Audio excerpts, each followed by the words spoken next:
আপনার পেছনে কেউ বাজে কথা বলে তিনটি কারণে। ১ নাম্বার, যখন আপনার অবস্থায় তারা পৌঁছাতে পারে না। ২ নাম্বার, আপনার যা আছে তাদের সেগুলো নেই। ৩ নাম্বার, তারা আপনার মতো হতে চায় কিন্তু পারে না। যদি কেউ তোমাকে নিয়ে মূল্যায়ন না করে, তবে তার কাছ থেকে নিজেকে আড়াল করে নেওয়াই ভালো। ভেবো না তুমি মূল্যহীন। আসলে তোমাকে মূল্যায়ন করার ক্ষমতা তার নেই। সত্যের পথে চলতে কষ্ট হয় ঠিকই, তবে একটা সুবিধা থাকে, ওই পথে সবাই চলার সাহস পায় না। তুমি আমার বিশ্বাস ভেঙেছো, তাই আমি তোমার কাছে কৃতজ্ঞ, কারণ তুমি আমার চোখে আঙুল দিয়ে দেখিয়ে দিয়েছো সবাই বিশ্বাসযোগ্য নয়। নিজেকে কারো কাছে ব্যাখ্যা করার দরকার নেই।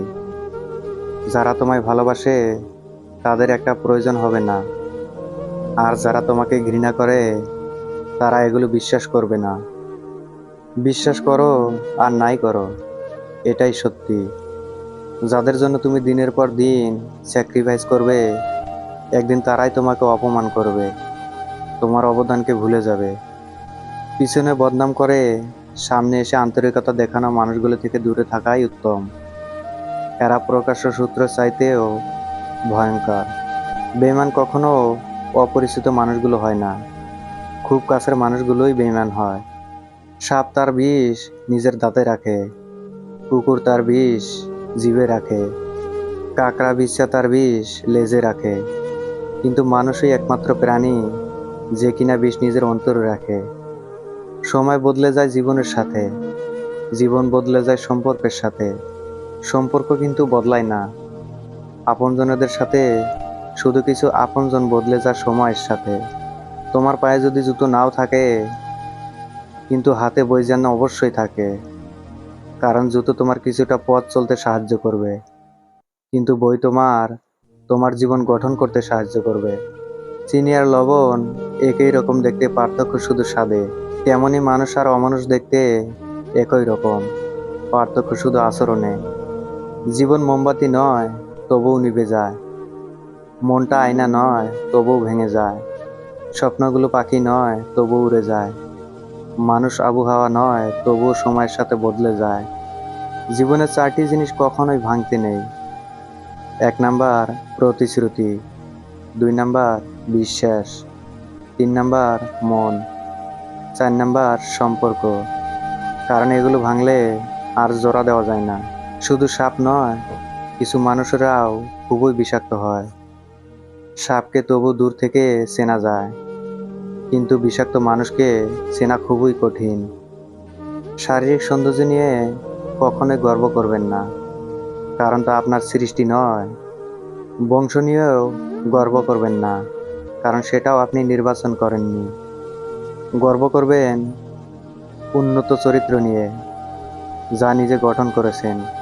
লোকে কি ভাববে তা ভেবে কিছু করো না। মনে রাখবে, জীবনটা তোমার, লোকের না। আসলে কেউ কাউকে বলে না, প্রয়োজন ফুরিয়ে গেলে যোগাযোগটা বন্ধ করে দেয়। অহংকার বলে দেয় টাকা কত আছে, সংস্কার বলে দেয় পরিবার কেমন আছে, মুখের ভাষা বলে দেয় মানুষটা কেমন, তর্ক বলে দেয় জ্ঞান কতটা, স্পর্শ বলে দেয় স্বভাব কেমন, পছন্দ বলে দেয় ভাবনা চিন্তা কেমন, স্বপ্ন বলে দেয় ভবিষ্যৎ কেমন। কিছু ভুল যেমন মানুষকে শিখতে সাহায্য করে, তেমন কিছু আঘাতও মানুষকে বদলাতে সাহায্য করে। পারফেক্ট সময় আসবে এটা ভেবে বসে থাকবেন না। খারাপ সময়গুলোকে নিজে থেকে পারফেক্ট বানাও, তাহলে দেখবে জীবনে কখনো কোনো কষ্ট থাকবেই না। কখন কার দরজায় কাকে দাঁড়াতে হবে তা ভগবান ভালোই জানেন। অতএব কোনো মানুষের সাথেই অমানুষের মতো ব্যবহার করা উচিত নয়। আত্মসম্মানের থেকে বড় আর কিছুই নেই। কেউ তোমাকে একবারের জন্য ছোট করলেও তাকে চিনে রেখো এবং তার থেকে দূরে রেখো, কারণ প্রশ্রয় পেলে সে একই কাজ বারবার করবে। খালি হাতে এসেছিলাম, খালি হাতে যাব, ভাবিনি এই জীবনে এত কষ্ট পাবো। বন্ধু বলো বান্ধবী বলো, কেউ আপন নয়। ক্ষণিকের মেলামেশা, সবই অভিনয়। বাবার টাকায় অহংকার করে মজা নেই, মজা তো তখন আসবে যখন টাকাটা তোমার হবে আর অহংকার তোমার বাবার হবে। জীবনে একমাত্র সেই সুখী হতে পারে যে সমস্ত পরিস্থিতিতে নিজেকে মানিয়ে নিতে শিখে গেছে। অহংকার করো না, পতন হবে। অতিরিক্ত সরল হয়েও না, এই স্বার্থপর সমাজ তোমাকে ঠকিয়ে দেবে।